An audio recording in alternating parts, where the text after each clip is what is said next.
Usually selection committee ಮಾಡ್ತಾರೆ, ಅದ್ರ health ನೋಡ್ತಾರೆ, ಮತ್ತೆ ಅದ್ರ ಏಜ್ ನೋಡ್ತಾರೆ. 60 ವರ್ಷ ಏನೋ 60 ವರ್ಷ ಆದಮೇಲೆ ಈಗ ಅರ್ಜುನ ಇದ್ದಿದ್ರೆ ಇನ್ನೂ 10 ವರ್ಷ ಅವನು ಇದು ಗಜಲಕ್ಷಣ ಅಂತಿದೆ.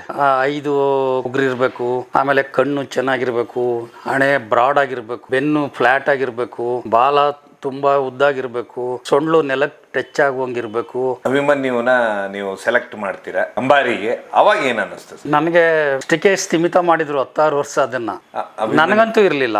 ಆಮೇಲೆ ಒಂದ್ಸಾರಿ ಡಾಕ್ಟ್ರು ಯೋಚನೆ ಮಾಡೋರು, ನೋಡೋಣ ಈ ಸಾರಿ ಟ್ರೈ ಮಾಡೋಣ. ಸಪೂರ ಇದ್ರೆ ಅದು ಒಳಗಡೆ ಹೋಗೋದಿಲ್ಲ.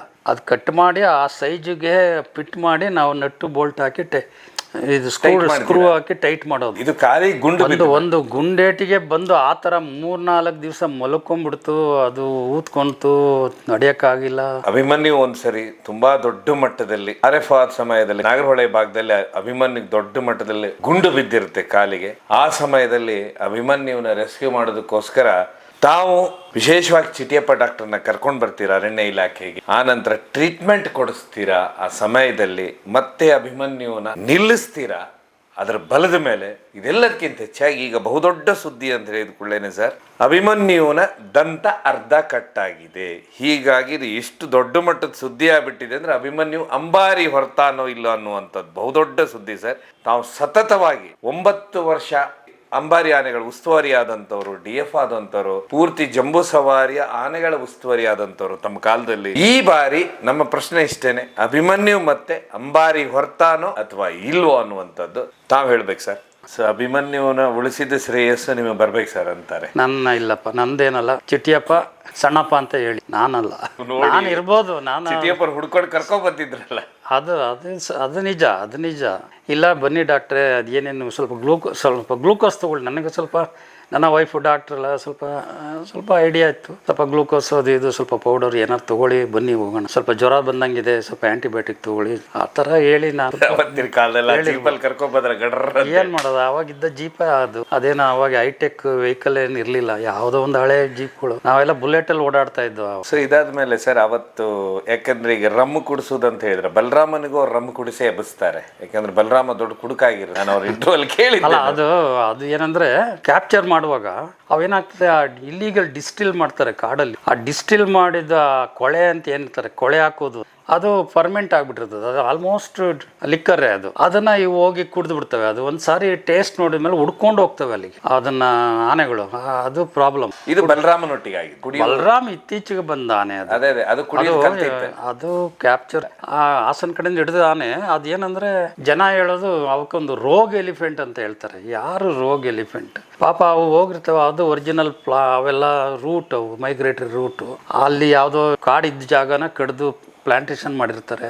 ಸುಮ್ಮನೆ ಅವನ ರೋಗ್ ಎಲಿಫೆಂಟ್ ಅಂತ ಇಲ್ಲಿ ಪತ್ರಿಕೆಯಲ್ಲಿ ಬರೆಯೋದು ರೋಗ್ ಅಂತಾನೆ, ಜನ ಕರೆಯೋದು ರೋಗ್ ಎಲಿಫೆಂಟ್ ಅಂತ. ಕಾಡಿಂದ ಆಚೆ ಬಂದ್ರೆ ಅದು ರೋಗ್ ಎಲಿಫೆಂಟ್ ಅಂತ. ಬಟ್ ಅದನ್ನ ಕುಡಿಯೋದನ್ನ ಬಿಡಿಸ್ತಾರ ಅವರು, ರಿಹ್ಯಾಬಿಲೇಟ್ ಮಾಡ್ತಾರೆ. ಅದು ಬಂದು ಕ್ರಾಲ್ಗೆ ಹಾಕ್ತಿವಲ್ಲ ಮನ್ಸು, ಬಹುಶಃ ಅದು ಮರ್ತೋಗ್ತದೆ. ಕ್ರಾಲ್ ಅಲ್ಲಿ ಹಾಕಿ ಅದನ್ನ ಟೇಮ್ ಮಾಡ್ತೀವಲ್ಲ. ಕ್ರಾಲ್ ಅಂದ್ರೆ ಗೊತ್ತಲ್ಲ, ಕೇಜ್ ಒಳಗಡೆ ಅದನ್ನ ಹಾಕ್ಬಿಟ್ಟು ಅದನ್ನ ಮೆಲ್ಲ ನಿಧಾನವಾಗಿ ಅದನ್ನ ಮೈ ಮುಟ್ಟೋದು, ಅದಕ್ಕೆ ಸ್ವಲ್ಪ ಟಚ್ ಮಾಡೋದು, ಅದಕ್ಕೆ ಹ್ಯೂಮನ್ ಟಚ್ ಸ್ವಲ್ಪ ಅದು ಇಲ್ದರೆ ಅವು ಇರಿಟೇಟ್ ಮಾಡ್ಕೊಂಡು ಗಲಾಟೆ ಮಾಡೋದು ಎಲ್ಲ ಮಾಡ್ತೇವೆ. ಅದೆಲ್ಲ ಹಾಗೆ ಮಾಡಿ ಮತ್ತೆ ಕುಮ್ಕಿ ಆನೆ ಕರ್ಕೊಂಡು ಸ್ನಾನ ಮಾಡಿಸೋದು, ಕರ್ಕೊಂಬರೋದು, ಫೀಡ್ ಮಾಡೋದು ಎಲ್ಲ ಮಾಡುವಾಗ ಅವು ಕೂಲ್ ಡೌನ್ ಆಗಿ ಅವು ಹ್ಯೂಮನ್ನ ಅಕ್ಸೆಪ್ಟ್ ಮಾಡ್ಕೊಂತವೆ, ಫ್ರೆಂಡ್ಲಿ ಆಗ್ತವೆ. ಇದಾದ್ಮೇಲೆ ಅದ್ರ ದಂತ ಕಟ್ಟಾಗುತ್ತೆ ಅಭಿಮನ್ಯುದು. ನೀವ್ ಹೇಳಿದ್ರೆ ದಂತ ಕಟ್ಟಾದ ನಂತರ ಅಂಬಾರಿಗೆ ಹೇಗೆ ಅಂತ ನೋಡಿ. ನಮ್ಮ ಇಲಾಖೆನಲ್ಲಿ ಯಾವೆಲ್ಲ ಇದುವರೆಗೂ ರಾಜೇಂದ್ರ ಒಂದು ಬಿಟ್ಟು ನಾನು ನೋಡಿದಾಗೆ ಇತ್ತೀಚಿನ ದ್ರೋಣ ನಾನು 5 ಸಾರಿ ನಾನು ಅದನ್ನು ದಸರಾ ಕಳಿಸಿದ್ದೀನಿ ಕಾಕನಕೋಟೆಯಿಂದ. ದಸರಾ ಆನೆಗಳಿಗೆಲ್ಲ ಕೊಂಬು ಅವು ನಾವೇ ಲೆಂತ್ಗೆ ಬಂದ ಮೇಲೆ ಅದನ್ನು ಕಟ್ ಮಾಡ್ತೀವಿ. ಯಾಕೆಂದರೆ ಅದು ಉದ್ದ ಬೆಳೆದ್ರೆ ಕೆಲವು ಸಾರಿ ಸೊಂಡ್ಲು ಎತ್ತಲಿಕ್ಕಾಗಲ್ಲ, ಕೆಲವು ಸಾರಿ ಅವು ಫೀಡ್ ಮಾಡೋಕ್ಕೆ ಅನೀಸಿನೆಸ್ ಆಗ್ತದೆ, ಮೂವ್ಮೆಂಟ್ಗೆ ತೊಂದರೆ ಆಗ್ತದೆ. ಅದನ್ನು ನಾವು ಪೀರಿಯಾಡಿಕಲಿ ಒಂದು 5 ವರ್ಷ 10 ವರ್ಷಕ್ಕೊಂದು ಸಾರಿ ನೋಡಿಬಿಟ್ಟು ಅದ್ರ ಗ್ರೋತ್ನ ಅದನ್ನು ಕಟ್ ಮಾಡಿ ಪರ್ಮಿಷನ್ ತೊಗೊಂಡು DF ಕಟ್ ಮಾಡಿ ಸ್ಯಾಂಡ್ಲ್ ಕೋಟಿಗೆ ತೊಗೊಂಬಂದು ನಾವು ಟಸ್ಕ್ನ ಹ್ಯಾಂಡ್ ವಿತ್ ಪರ್ಮಿಟ್ ತಂದು ಕೊಡ್ತೀವಿ. ಇದು ಸಹಜ. ಯಾವ ಆನೆನೂ ಕಟ್ ಮಾಡದೆ. ಮತ್ತೆ ಇನ್ನೊಂದು ದಸರಾದಲ್ಲಿ ನೀವು ನೋಡಿರ್ಬೇಕು, ಅದಕ್ಕೆ ಕೊಂಬಿಗೆ ತಾಳೆದು ಸ್ವಲ್ಪ ಕೋಟೆಡ್ ಸ್ವಲ್ಪ ಗೋಲ್ಡ್ ತರ ಕಾಣ್ತದೆ. ಅದನ್ನ ಫಿಕ್ಸ್ ಮಾಡ್ಬೇಕಾದ್ರೆ ಅದು ಸಣ್ಣ ಕವಚ ಅದು ಸಪೂರ ಇದ್ರೆ ಅದು ಒಳಗಡೆ ಹೋಗೋದಿಲ್ಲ. ಅದು ಕಟ್ ಮಾಡಿ ಆ ಸೈಜ್ಗೆ ಫಿಟ್ ಮಾಡಿ ನಾವು ನಟ್ಟು ಬೋಲ್ಟ್ ಹಾಕಿ ಇದು ಸ್ಕ್ರೂ ಹಾಕಿ ಟೈಟ್ ಮಾಡೋದು. ಅದು ಇಲ್ಲದಿದ್ರೆ ಅದು ಬಿದ್ದೋಗ್ತದೆ. ಅದಕ್ಕೆ ಹೂವಿನಾರ ಬೇರೆ ಕಟ್ತೀವಲ್ಲ, ಈಗ ನಡೆಯುವಾಗ ಒಂದು ಶೋ ಕಾಣ್ತದೆ, ನೋಡಿರ್ಬೇಕು. ಆನೆ ನಡ್ಕೊಂಡು ಹೋಗೋದು, ಅಂಬಾರಿ ಹೊತ್ತಾಗ ಅದಕ್ಕೆ ನಾವು ತೊಡಸ್ತೀವಿ. ಪಟ್ಟಿಯಿಂದ ಹಿಡಿದು ಗೋವಿನಿಂದ ಹಿಡಿದು ಎಲ್ಲ ಅದಕ್ಕೆ ಆಭರಣಗಳೆಲ್ಲ ಹಾಕ್ತೀವಿ, ನೋಡಿರ್ಬೇಕು. ಕಾಲ್ಗೆ ಎಲ್ಲದಕ್ಕೂ ಆಭರಣ, ಕಿವಿಗೆ ಎಲ್ಲ ಹಾಕಿರ್ತೀವಿ. ಅದು ಒಂದು ಅದನ್ನು ಹಾಕುವಾಗ ಆ ಟ್ರಿಮ್ ಮಾಡಲೇಬೇಕು. ಟ್ರಿಮ್ ಮಾಡದೆ ಯಾವ ಆನೆನೂ ನಾವು ದಸರಾಗೆ ಇದುವರೆಗೂ ನಾನಂತೂ ನಾವು ಕಳಿಸಿರೋ ಆನೆ, ಇವನ್ ಅರ್ಜುನ ಇರ್ಬೋದು, ದ್ರೋಣ ಇರ್ಬೋದು, ಪ್ರತಿಯೊಂದು ಆನೆಗೂ ಕಟ್ ಮಾಡಿದ್ವಿ. ಯಾಕೆಂದ್ರೆ ಅದು ಸೀದಾ ಬೆಳೆದ್ರೆ ಅದಕ್ಕೆ ತೊಂದರೆ. ಅದು ಈಗ ರೀಸನ್ ಬೇರೆ ಬೇರೆ ಇದೆ. ಆನೆ ಕೊಂಬು ಅದು ಬೇರೆ ಮುರಿಯಲಿಕ್ಕೆ 2-3 ರೀಸನ್ ಇದೆ. ಒಂದು, ಅದು ಕೆಲವಕ್ಕೆ ನೋಡಿರ್ಬೇಕು, ನಮ್ಮ ಮನುಷ್ಯರಿಗಾದಂಗೆ ಅಲ್ಲಿ ಉಳ್ಕಲ್ ಆಗ್ತದೆ. ಉಳ್ಕಲ್ ಒಂದೊಂದು ಟಸ್ಗೆ ಉಳ್ಕಲ್ಲಾಗಿ ಬಿದ್ದಿರೋದು ನಮ್ಗೆ ಸಿಕ್ಕಿದೆ. ಕಾಡಲ್ಲಿ ಒಂದೇ ಟಸ್ಕ್ ಇರ್ತದೆ, ಇನ್ನೊಂದು ಟಸ್ಕ್ ಬಿದ್ದೋಗಿರ್ತದೆ. ಇನ್ನೊಂದೊಂದು ನಾವು ಹಿಂದೆ ಉಪ್ಪು ಗುಂಡಿ ಅಂತ ಮಾಡ್ತಾ ಇದ್ವು ಕಾಡೊಳಗೆ. ಟೂರಿಸಂ ಝೋನಲ್ಲಿ ಪ್ರಾಣಿಗಳು ಅಲ್ಲೇ ನಿಲ್ಬೇಕು ಅನ್ನೋ ಏನೋ ಒಂದು ಹಿಂದೆ ಇದ್ದ ರೂಲ್ಸ್, ಈಗ ತೆಗ್ದಿದ್ದಾರೆ ಅದನ್ನ. ಅಲ್ಲಿ ಉಪ್ಪು ಗುಂಡಿ ಆಗ್ತಾ ಇದ್ವಲ್ಲ, ಉಪ್ಪು ನೆಕ್ಲಿಕ್ಕೆ ಬರ್ತವೆ. ಭಾಳ ಸಮ್ಮರಲ್ಲಿ ಏನಾಗ್ತದೆ, ಅದು ಫುಲ್ ಹಾರ್ಡ್ ಆಗಿಬಿಡ್ತದೆ. ಆ ಭೂಮಿ ನೀರಿರಲ್ಲ, ತೇವಾಂಶ ಇರಲ್ಲ. ಅವಾಗ ಏನು ಮಾಡ್ತವೆ ಆನೆಗಳು, ಆ ಉಪ್ಪನ್ನ ತೆಗಿಲಿಕ್ಕೆ ಕೊಂಬಲ್ಲಿ ಅವು ಹಿಂಗೆ ಪಿಯರ್ಸ್ ಮಾಡಿ ಹಿಂಗೆ ಎತ್ತುತ್ತವೆ. ಅಲ್ಲಿ ಮುರಿದು ಬಿದ್ದಿರೋ ಟಸ್ಕು ನಮಗೆ ಸಿಕ್ಕಿದೆ. ಅಂದರೆ ಒಂದು ಉಳ್ಕಲಾಗ್ಬೋದು, ಒಂದು ಮುರಿದೋಗ್ಬೋದು. ಎರಡನೇದು, ಈ ಮರಗಳಿಗೆ ಈ ಥರ ಮರ ಇದ್ದರೆ ಅವು ಬಾರ್ಕ್ ತೆಗಿಯುವಾಗ ಹಿಂಗೆ ಹೊಡೆದು ತೆಗಿತವೆ. ಆ ಸಮಯದಲ್ಲೂ ಮುರಿಯೋ ಚಾನ್ಸ್ ಇದೆ. ಮತ್ತು ಬೇರೆ ಕಾಡಾನೆ ಜೊತೆ ಫೈಟ್ ಮಾಡುವಾಗಲೂ ಮುರ್ಕೊಂಡಿದ್ದಾವೆ. ಇದೆಲ್ಲ ಸಹಜ, ಇದು ನಡೆಯುವಂಥದ್ದು. ಉಪ್ಪನ್ನ ಯಾಕೆ ಹಾಕ್ತಿದ್ದೀರಾ ಸರ್ ಭೂಮಿಯಲ್ಲಿ? ಅಂದರೆ ಅದಕ್ಕೆ ಬೇಕು ಅದು ಉಪ್ಪು, ಅವಕ್ಕೆ ಉಪ್ಪು ಇಷ್ಟ. ನ್ಯಾಚುರಲ್ ಸಾಲ್ಟ್ ಲಿಕ್ಸು ಕಾಡಲ್ಲಿ ಇದ್ದಾವೆ, ಅವು ದೂರ ಇರ್ತವೆ. ಟೂರಿಸಂ ಝೋನಲ್ಲಿ ಸ್ವಲ್ಪ ಟೂರಿಸ್ಟ್ ಬಂದಾಗ ಪ್ರಾಣಿ ಕಾಣಲಿ ಅಂತ ಹಿಂದೆ ಮಾಡ್ತಾ ಇದ್ವು, ಅದನ್ನ ಈಗ ಬ್ಯಾನ್ ಮಾಡಿದ್ದಾರೆ. ಅಭಿಮನ್ಯುವನ್ನ ನೀವು ಸೆಲೆಕ್ಟ್ ಮಾಡ್ತೀರಾ ಅಂಬಾರಿಗೆ, ಅವಾಗ ಏನ್ ಅನ್ನಿಸ್ತದೆ? ನನಗೆ ಅದು ಅದ್ರ ಮೇಲೆ ಕಾನ್ಫಿಡೆನ್ಸ್. ಅದು ಗಾಡಿ ಆನೆ ಅಂತಾನೆ ಮಾಡಿ ಇದೆಲ್ಲ ಪೊಲೀಸ್ ಬ್ಯಾಂಡ್ ಅನ್ನ ಬಾರಿಸ್ಕೊಂಡು ಹೋಗ್ತಿದ್ರು. ಅದು ಗಾಡಿ ಹೇಳ್ಕೊಂಡು ಹೋಗೋ ಆನೆ ಅಂತ ನಾವು ಅನ್ಕೊಂಡಿದ್ದು. ಅಷ್ಟಕ್ಕೆ ಸ್ಥಿಮಿತ ಮಾಡಿದ್ರು 16 ವರ್ಷ ಅದನ್ನ. ಯಾವಾಗ ಯಾವ ಭರವಸೆನೂ ಇರ್ಲಿಲ್ಲ, ನನಗಂತೂ ಇರಲಿಲ್ಲ. ಆಮೇಲೆ ಒಂದ್ಸಾರಿ ಡಾಕ್ಟ್ರು ಯೋಚನೆ ಮಾಡೋದು, ನೋಡೋಣ ಈ ಸಾರಿ ಟ್ರೈ ಮಾಡೋಣ. ಇದು ಮಾಡ್ತೀವಲ್ಲ ನಾವು, ಟ್ರಯಲ್ ಮಾಡ್ತೀವಲ್ಲ, ರಿಹರ್ಸಲ್ ಮಾಡುವಾಗ ಎಲ್ಲ ಲೋಡ್ ಹಾಕಿ ಸೊ ಅದು ಓರ್ಬಲ್ದು ನಡಿಬಲ್ದು ಅಲ್ಲಿ ದೂರ ಅಂತ ಗೊತ್ತಾದ ಮೇಲೆ, ಕಾನ್ಫಿಡೆನ್ಸ್ ಬಂದಮೇಲೆ ಅದನ್ನು ಅಂಬಾರಿ ಆನೆಯಾಗಿ ಕಟ್ಟಿದೆ. ಅದು ಇಲ್ಲಿ ತನಕ ಚೆನ್ನಾಗಿ. ಇದಾದ ಮೇಲೆ ಸರ್, ಇದ್ರ ಹಿಂದೆ ಅಂತ ಹೇಳಿದ್ರೆ ನಿಮಗೆ ಯಾವತ್ತು ಭರವಸೆ ಇರಲಿಲ್ವ ಅಂಬಾರಿ ಆನೆ ಆಗುತ್ತೆ ಅಂತ ಹೇಳಿ? ಇಲ್ಲ, ಖಂಡಿತ ಇರಲಿಲ್ಲ ನಮ್ಮ ಟೀಮ್. ಏನು ಹೇಳ್ತೀರಾ? ಹೌದು, ಯಾಕೆಂದ್ರೆ ಆ ಥರ ಒಂದು ಆನೆ ಬಂದು ಮಲಗ್ತದೆ ಅಂದ್ರೆ ಇಮ್ಯಾಜಿನ್ ಮಾಡಿ. ಗುಂಡು ಬಿದ್ದ ಮೇಲೆ 6000 kg ಇರುವಂತ ಒಂದು ಆನೆ, 5,500-6,000 kg ಇರೋ ಆನೆ, ಇದು ಖಾಲಿ ಒಂದು ಗುಂಡೇಟಿಗೆ ಬಂದು ಆ ಥರ 3-4 ದಿವಸ ಮಲ್ಕೊಂಡ್ಬಿಡ್ತು. ಅದು ಊದ್ಕೊಂತು, ನಡೆಯೋಕ್ಕಾಗಿಲ್ಲ. ಅದು ಒಂದು ತಿಂಗ್ಳುಗಟ್ಲೆ 2 ತಿಂಗ್ಳುಗಟ್ಲೆ ನಾವೇನಕ್ಕೂ ಯೂಸ್ ಮಾಡೋಕ್ಕಾಗಿಲ್ಲ.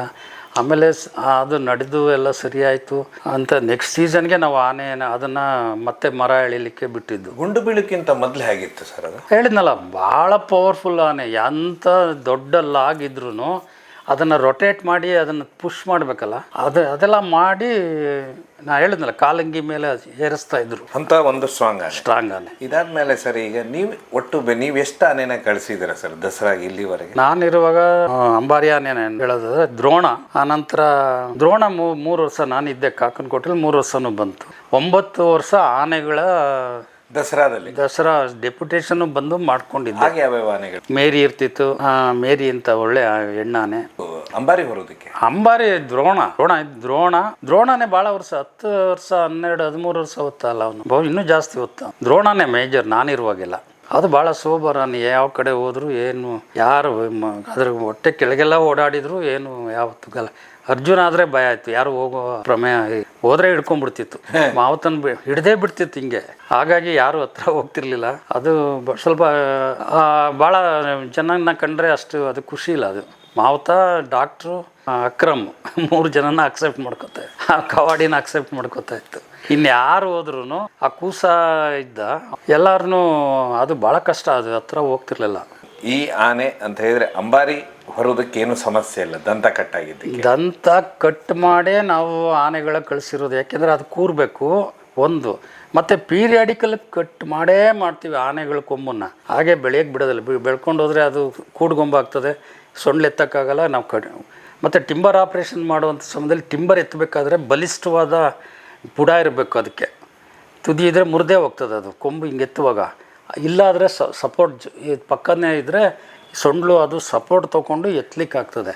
ಹಾಗಾಗಿ ನಾವು ಯಾವುದೇ ಆನೆ ನೋಡಿ, ಡಿಪಾರ್ಟ್ಮೆಂಟ್ ಆನೆ ಪೀರಿಯಾಡಿಕಲಿ ನಾವು ಕಟ್ ಮಾಡ್ತೀವಿ, 5 ವರ್ಷ 10 ವರ್ಷ ಡಿಪೆಂಡಿಂಗ್ ಆನ್ ದಿ ಗ್ರೋತ್. ಅದು ನಮ್ಮ ಡಾಕ್ಟ್ರೇ ಅದಕ್ಕೊಂದು ಡೇಟ್ ಫಿಕ್ಸ್ ಮಾಡಿ ಡಿಪಾರ್ಟ್ಮೆಂಟ್ ಪರ್ಮಿಷನ್ ತೊಗೊಂಡು DFO ತೊಗೊಂಡು ಹೋಗ್ಬಿಟ್ಟು ಅದನ್ನು ಹ್ಯಾಂಡ್ ಓವರ್ ಮಾಡ್ತೀವಿ. ಅದು ಸಹಜ. ಅದು ಆನೆ ಅದು ಇನ್ನೊಂದು ಬಾಲನೂ ಕಟ್ಟಾಗಿರ್ತದೆ. ಇದು ಗಜಲಕ್ಷಣ ಅಂತಿದೆ.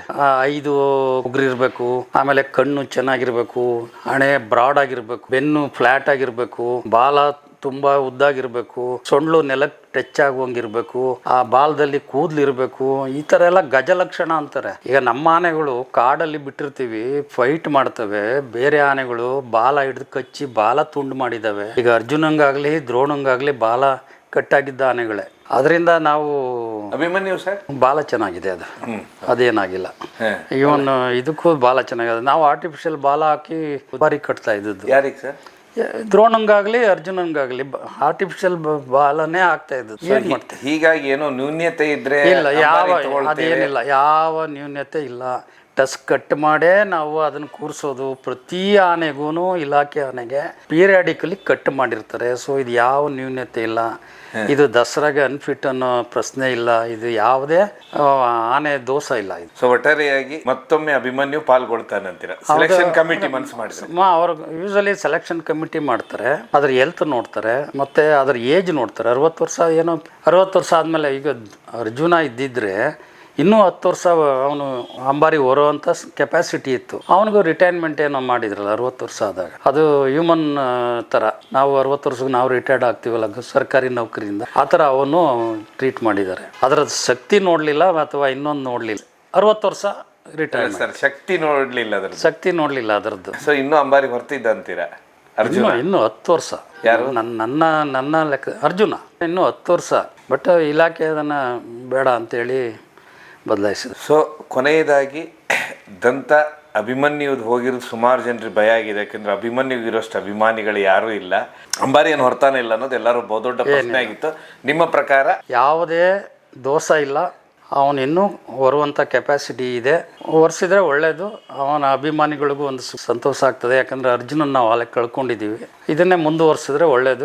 ಇಲ್ಲ ಅಭಿಮನ್ಯುವನ್ನೇ. ಸೊ ದಂತ ಕಟ್ಟಾಗೋದು ಏನದು? ಅದು ಇಲ್ವೇ ನಾವೇ ಮಾಡ್ತೀವಿ ಅಂತ ಹೇಳ್ತಾ ಇದ್ದೀನಿ. ನಾವೇ ಕಟ್ ಮಾಡ್ತೀವಿ. ಅದನ್ನು ಕೂರಿಸ್ಲಿಕ್ಕೆ ಅದಕ್ಕೊಂದು ಸೈಜ್ ಇದೆ. ಆದ ಸೈಜ್ಗೆ ಪಿರಿಯಾಡಿಕಲಿ ಕಟ್ ಮಾಡ್ತಾರೆ. ಮತ್ತು ಅದು ಇದು ಕೂಡ ನಾನು ಹೇಳಿದ್ನಲ್ಲ, ಕೂಡುಗೊಂಬು ಅದು ತಿನ್ನೋಕ್ಕಾಗಲ್ಲ, ಸೊಂಡ್ಲು ಎತ್ತಕ್ಕಾಗಲ್ಲ ಅದೆಲ್ಲ. ಮತ್ತು ಕಮ್ಯುನಿಕೇಟ್ ಮಾಡ್ಬೇಕಾದ್ರೆ ಸೊಂಡ್ಲು ಎತ್ತಿ ಅದು ಸ್ಮೆಲ್ ಹಿಡಿಬೇಕು. ಅವೆಲ್ಲ ಆನೆನ ನಾವು ರಿಸ್ಟ್ರಿಕ್ಟ್ ಮಾಡೋಕ್ಕಾಗಲ್ಲ. ಅದು ಹೆಂಗೆ ತಿಂತದೆ? ಅದು ತಿನ್ನಬೇಕಾದ್ರೆ ಕಷ್ಟ ಆಗ್ತದೆ. ಆ್ಯಪಟೈಟ್ ಇವನು ಸುಮಾರು ವೈಲ್ಡ್ ಟಸ್ಕರ್ಸ್ ಕ್ರಾಸ್ ಆಗಿರುತ್ತೆ ಈ ಥರ ಕೊಂಬು. ಅದನ್ನು ನಾವು ಟ್ರ್ಯಾಂಕ್ಲೈಸ್ ಮಾಡಿ ಕಟ್ ಮಾಡಿದ್ದೀವಿ. ಯಾಕಂದರೆ ಅದು ಬದುಕಬೇಕಲ್ಲ ಅದು ವೈಲ್ಡಲ್ಲಿ. ಅದರಿಂದ ಇದರಲ್ಲಿ ಯಾವ ದೋಷ ಯಾವ ಇದನ್ನಿಲ್ಲ. ಅಭಿಮನ್ಯು ಮತ್ತೆ ಅಂಬಾರಿ ಹೊರತಾನೆ ಹೊರಬೇಕು ಅಂತ ನನ್ನದು ಆಸೆ. ತುಂಬ ಧನ್ಯವಾದ ಸರ್. ನಮಸ್ಕಾರ.